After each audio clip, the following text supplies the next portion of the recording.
Welcome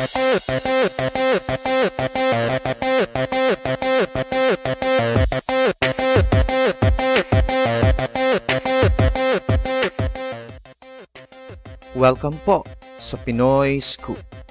At ito, ang balita ngayon.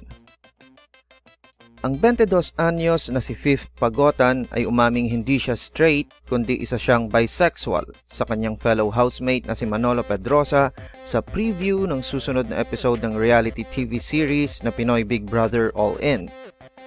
Sa preview na pinalabas noong July 16, makikitang aburido si Fifth sa anonymous comment na binasa ng host na si Robby Domingo tungkol sa sexualidad ng isang housemate. Ang episode noong Miyerkules ay dedicated sa mga reaksyon ng mga housemates tungkol sa mga negative comments na galing sa outside world na inilahad ni Robby sa kanila. Namalagi si Robby ng 2 araw sa loob ng bahay ni Kuya bilang isang guest housemate kasama ang co-host na si John Prats. For more news, visit and subscribe to our YouTube channel at www.youtube.com/PinoyScoop.